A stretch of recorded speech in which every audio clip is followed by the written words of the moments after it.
You're listening to the Partisan Comms Podcast.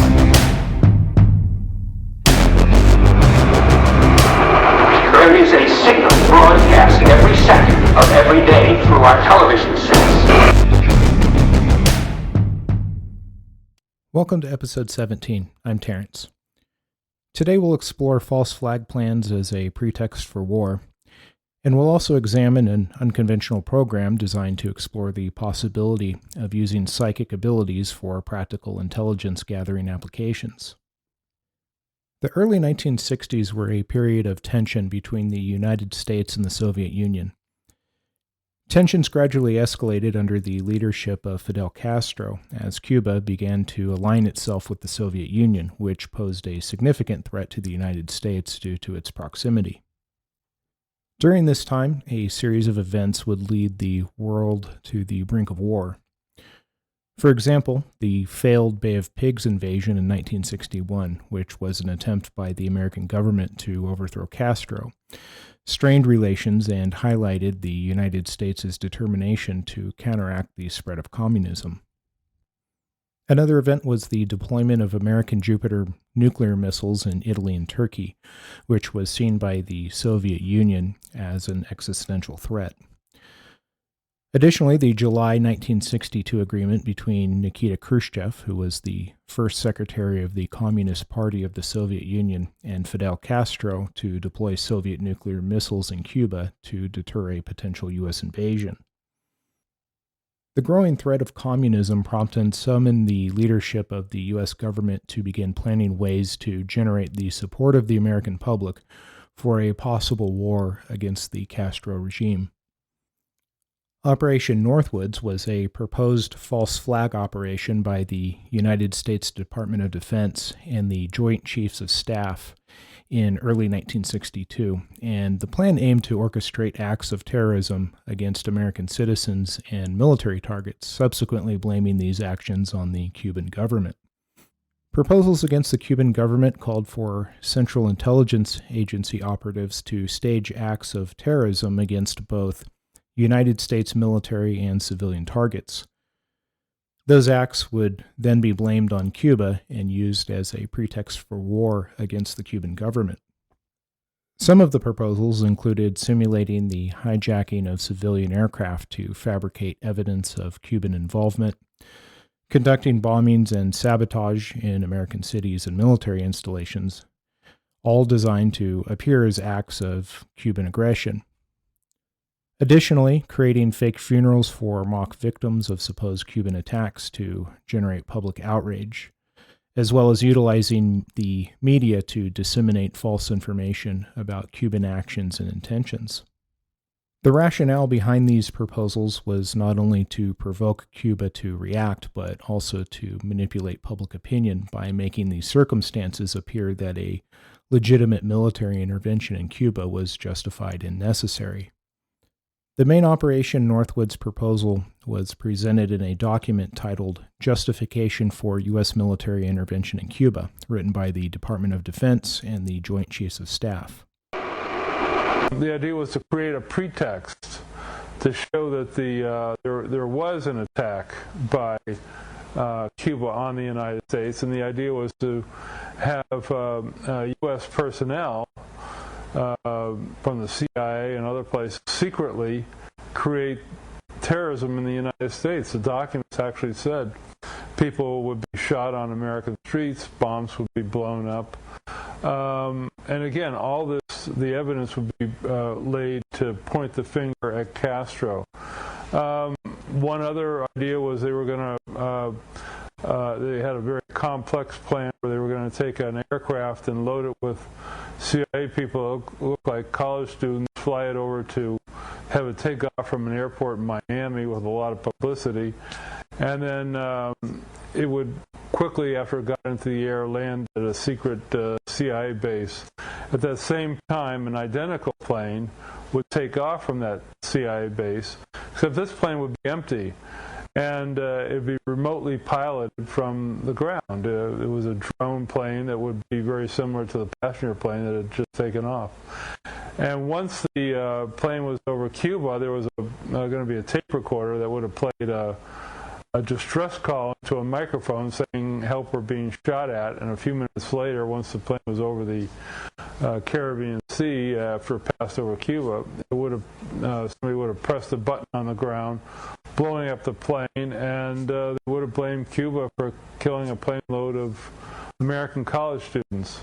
At another point, they had this idea where they were going to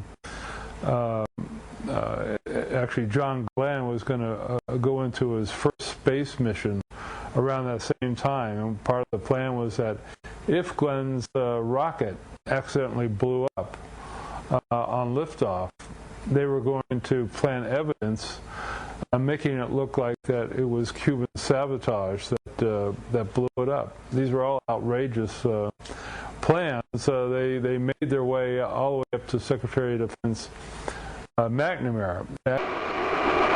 Appendix to Enclosure A and Annex to Appendix to Enclosure A of the Northwoods document are the sections that contain the details on how the false flags will be staged. For example, in Annex to Appendix to Enclosure A, proposals include, quote, a series of well-coordinated incidents will be planned to take place in and around Guantanamo to give genuine appearances of being done by hostile Cuban forces. These incidences include things like starting rumors and using clandestine radio, landing Cubans in uniform over the fence to stage an attack on the base, capturing Cuban saboteurs inside the base, starting riots near the base's main gate, blowing up ammunition inside the base and starting fires, burning aircraft on the airbase, lobbing mortar shells from outside of the base into the base, capturing assault teams approaching from the sea or vicinity of Guantanamo City, capturing militia groups which storm the base, sabotaging ships in the harbor, sinking ships near the harbor's entrance, and conducting funerals for mock victims. Following these actions, the United States would respond by executing offensive operations to secure water and power supplies, destroy artillery and mortar emplacements which threaten the base, and commence large-scale military operations. The document also details a proposal to, quote, develop a communist Cuban terror campaign in the Miami area, in other Florida cities, and even in Washington. The terror campaign could be pointed at Cuban refugees seeking haven in the United States. The document also states that we could sink a boatload of Cubans en route to Florida, real or simulated. We could foster attempts on lives of Cuban refugees in the United States, even to the extent of wounding, an instance to be widely publicized. There were also proposals to use aircraft during the false flag, such as the use of MiG-type aircraft by U.S. pilots, which would provide additional provocation. Harassment of civil air, attacks on surface shipping, and destruction of U.S. military drone aircraft by MiG-type planes would be useful as complementary actions. The document also details that, quote, an F-86 properly painted would convince air passengers that they saw a Cuban MiG, especially if the pilot of the transport were to announce such fact. However, reasonable copies of the MiG could be produced from U.S. resources in about 3 months. Other proposals involving aircraft were staged hijackings. Quote, hijacking attempts against civil air and surface craft should appear to continue as harassing measures condoned by the government of Cuba, end quote. Additionally, it's possible to create an incident which demonstrate convincingly that a Cuban aircraft has attacked and shot down a chartered civil airliner en route from the United States to Jamaica, Guatemala, Panama, or Venezuela. The passengers could be a group of college students off on a holiday, or any group of persons with a common interest to support chartering a non-scheduled flight. An aircraft at Eglin Air Force Base would be painted and numbered as an exact duplicate for a civil registered aircraft belonging to a CIA proprietary organization in the Miami area. At a designated time, the duplicate would be substituted for the actual civil aircraft and would be loaded with the selected passengers, all boarded under carefully prepared aliases. The actual registered aircraft would be converted to a drone. Takeoff times of the drone aircraft and the actual aircraft will be scheduled to allow a rendezvous south of Florida. From the rendezvous point, the passenger-carrying aircraft will descend to minimum altitude and go directly into an auxiliary field at Eglin Air Force Base, where arrangements will have been made to evacuate the passengers and return the aircraft to its original status. The drone aircraft, meanwhile, will continue to fly the filed flight plan.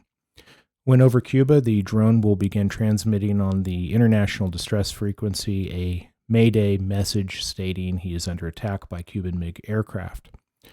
The transmission will be interrupted by destruction of the aircraft, which will be triggered by radio signal. This will allow ICAO radio stations in the Western Hemisphere to tell the U.S. what has happened to the aircraft instead of the U.S. trying to sell the incident." End quote. Another proposal involving aircraft included shooting down a United States Air Force aircraft in an unprovoked attack. Operation Northwoods raises profound ethical and legal questions. The idea of the government conducting terrorist attacks against its own citizens to justify military action contradicts fundamental democratic principles and the rule of law. It also reflects a willingness to sacrifice innocent lives for geopolitical objectives, which undermine the public's trust in government institutions. The operation also poses significant concerns regarding accountability and oversight within the government. The fact that such proposals were developed at high levels of the military's leadership indicates a troubling detachment from ethical considerations in policy-making processes. Although the proposals were never advanced beyond the proposal stage, its existence was not publicly known until declassified documents were released in the 1990s. In addition to Operation Northwoods, another proposal called Operation Mongoose had similar proposals for action against the Cuban government in a memorandum titled Possible Actions to Provoke, Harass, or Disrupt Cuba. The seeds of Operation Mongoose were sown in the aftermath of the Bay of Pigs invasion in 1961. The disastrous outcome of the invasion heightened the sense of urgency within the U.S. government to find alternative means to achieve their objectives in Cuba. The primary objectives were to disrupt the Cuban economy, create internal dissent, and ultimately pave the way for a regime change. The operation was overseen by the CIA and involved a wide range of activities, including sabotage, propaganda, intelligence gathering, and psychological operations. One of the strategies was economic sabotage, which involved efforts to disrupt the Cuban economy and target infrastructure, agricultural production, and industrial facilities. Another significant aspect of Operation Mongoose was the dissemination of anti-Castro propaganda. This included the use of radio broadcasts, leaflets, and other media to spread dissent and encourage opposition to the Cuban government. The CIA also worked to infiltrate and support opposition groups within Cuba, hoping to foster a rebellion against Castro's rule.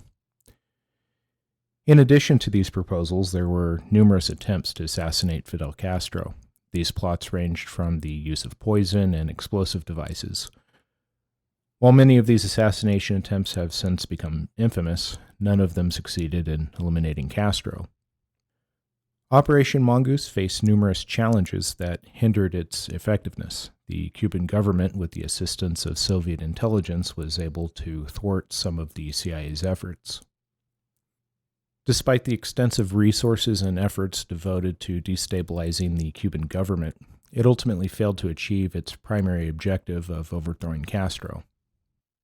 Our next program goes by many names, such as astral projection or remote viewing, and although each has its nuances, the possibility of using psychic abilities for intelligence gathering purposes was not only explored by the United States government, but also the Soviet Union. The best definition I could find regarding astral projection is it involves the sensation of separating one's consciousness from the physical body and traveling through different realms or dimensions. The concept, long rooted in various spiritual and esoteric traditions, gained attention of the Central Intelligence Agency during the height of the Cold War. The CIA's interest in astral projection was part of a broader effort to explore unconventional and fringe scientific phenomenon for potential use in intelligence and military applications. This interest was driven by the belief that the Soviet Union was also investigating similar phenomenon, which created a sense of urgency to remain competitive in this realm. The CIA's experiments in this area were primarily conducted under the auspices of a program called the Stargate Project that also investigated remote viewing, telepathy, and other psychic abilities. The Stargate Project was created in the late 1970s at Fort Meade in Maryland and examined the potential of psychic phenomenon for practical applications. The program brought together various intelligence agencies, including the CIA, the Defense Intelligence Agency, and private research institutions. Among the many phenomena studied, astral projection was considered due to its potential for intelligence gathering and espionage. How do the American military use remote viewing? In the military, it was used for about 18 years within the actual Cold War between Russia and the West, if you like, the East and the West, and mainly to sort of locate intelligence things like silos for missiles, secret sites and things like this, but stuff where no other means could actually be used to get into the site to find out what's there. It was only with the event of the Cold War that we discovered that Russia actually was operating some people who were able to locate information, particularly in the United States. When America found out about it, they thought this actually was quite a good idea. This is a very short view, a very short part of the story, but it sort of brings the basic facts together. And from that, the CIA became involved and funded a military unit, and also some experiments carried out in America by a chap called Hal Puthoff. And he worked in conjunction with a chap called Ingo Swann, who was a very gifted remote viewer who set up the means to train remote viewers at a place called Fort Meade. During a period of 18 to 20 years, there were about 23 remote viewers. And it was eventually disbanded basically by the government. When the CIA started to reveal information about remote viewing and what they've been up to, in conjunction with Bill Clinton's new disclosure act through Congress, that disclosure of information had to be more freely available to the public. Do you have any idea of how many remote viewers there are in the world today? I have no idea in the United States. I have a rough guess that there may be about 30 trained remote viewers in this country, but I could be at least 10 to 20 out. 30 that I know of. But it's a lot more popular in America than it is here. It's a lot more popular in America, I think possibly because more people make use of remote viewers in America than they do in this country. That's why most of the work that I do comes from the United States. So being a remote viewer is sort of a form of being a psychic. And you don't have to be necessarily a gifted person to be able to do it, do you? I don't think that you have to be necessarily gifted or psychic in the way that it's normally used, but I think that it is a trained intuitive ability. Each of us has the ability to remote view. I mean, for example, mothers know when their children are in trouble often, and sometimes I gave an example earlier that the phone rings and for some reason you know exactly who it is on the other end. How we explain that we don't know, but remote viewing as we know it today is a trained ability to be able to tap into this sort of information when we want it. Is there a dark side to remote viewing that would ever deter you from doing the job? There are upsetting places to be. Sometimes you don't know until you get there. Usually I have an idea that if a coordinate comes in for me to do a particular task, and I start to get into it, if I don't like it, I'll come out and just send the information that I actually got. I have no intention of making myself feel bad. You know, life's great and I enjoy it very much, so I just try and keep it as happy as possible. So basically, if I don't like the look of something, I'll come out of it. But there are possible places to be where you actually don't want to be.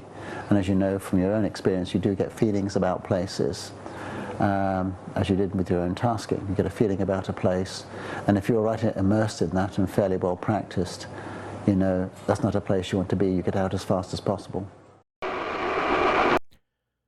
Other programs similar to the Stargate project were given various code names, such as Gondola Wish, Grill Flame, Center Lane, Project CF, Scanty, and Sunstreak. Sometime in 1991, these projects were consolidated under the Stargate project. Much of the scope of the Stargate project's work involved remote viewing, and it was believed to consist of approximately 15 to 20 people. Participants in the project underwent training to develop their abilities. Techniques included meditation, sensory deprivation, and guided imagery. The goal was to enable operatives to project their consciousness to distant locations, gather intelligence, and return with verifiable information.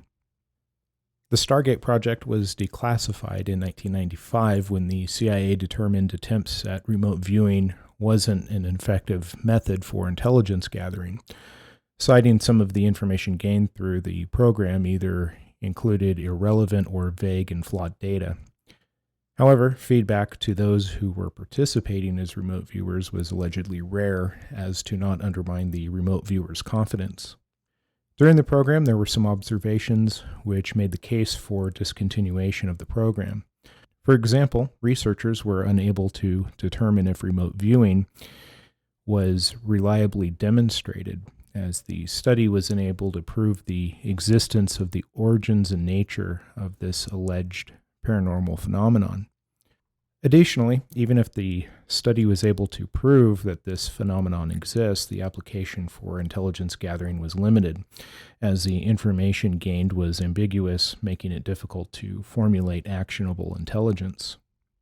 One of the most notable figures in the study of astral projection was Ingo Swann, a psychic and remote viewer, who played a significant role in the Stargate project.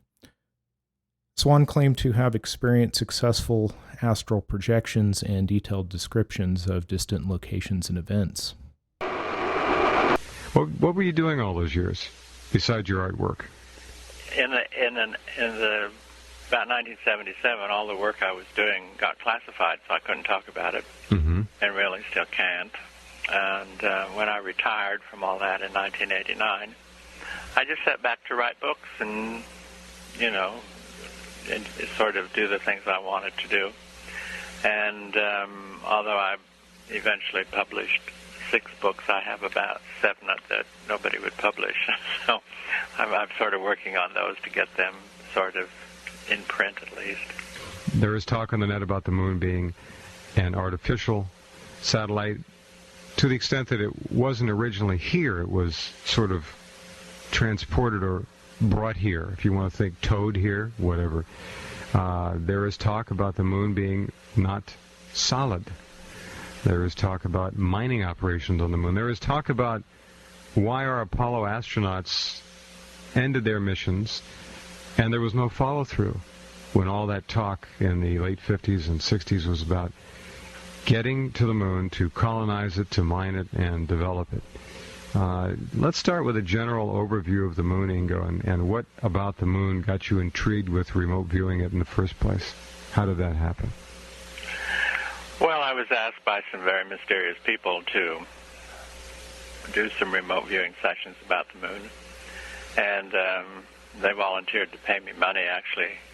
Most of the work I ever got involved in hardly paid anything, So I said, sure, I'd do it, and then in this remote viewing sessions,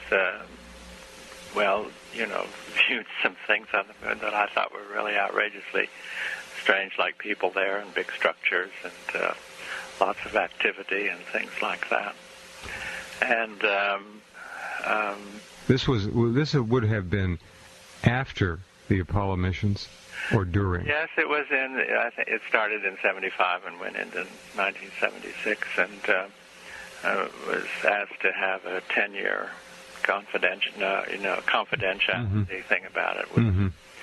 But the whole series of events that took place because of this sort of innocent remote viewing of the moon really were, to me, quite shocking, and I was glad to forget about the whole thing until in about 1990, 91, I realized I was starting to forget certain aspects of it, so I wrote it all down. And that led in my literary agent then said, oh, this is going to make a great book, and when she tried to sell it, nobody would pick it up and publish it. Because it contains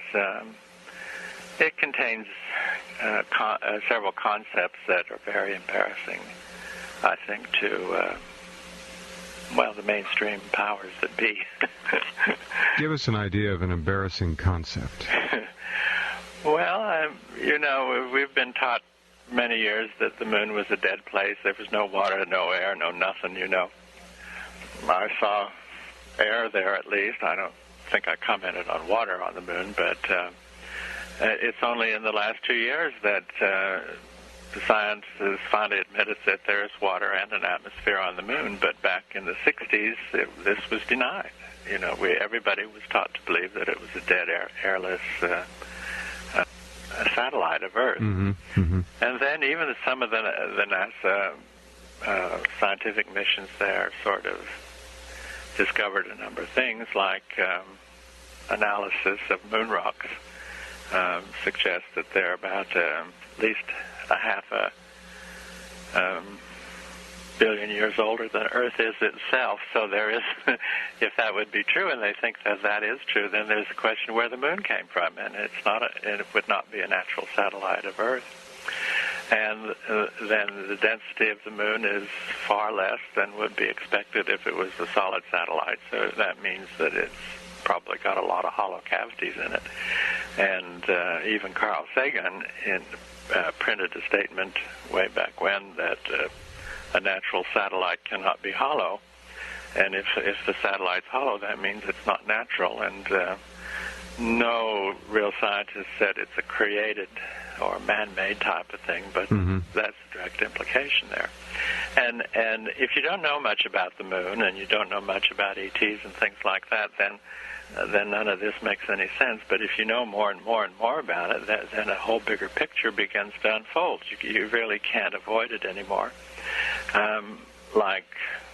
There is an issue of why the Soviet Union and the United States did not go back to the moon in the 70s when they spent all this money getting there to colonize it. They sort of abruptly stopped, and that has been one issue that has not been questioned by the general public very much. And well, I mean, the general public doesn't really know enough. Everybody was diverted to space platforms and things like that. Yeah.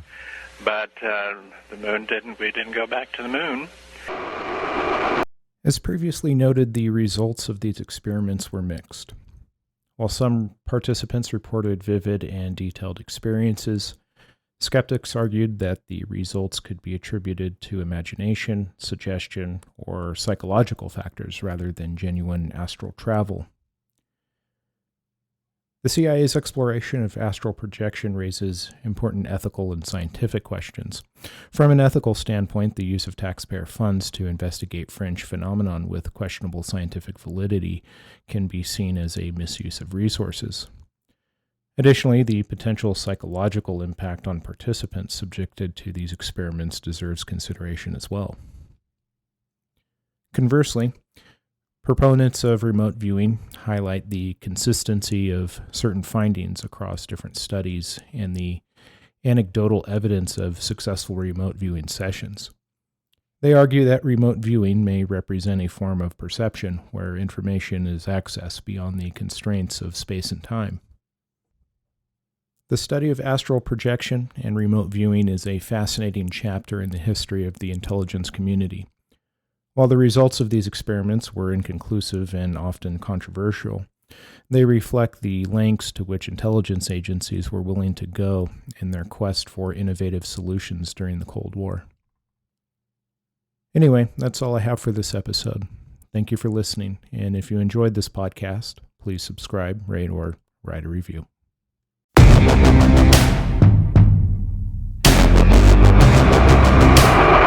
There is a signal broadcast every second of every day through our television sets.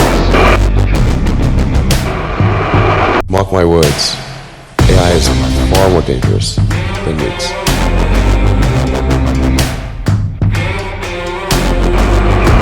Science and technology are propelling us forward at accelerating rates.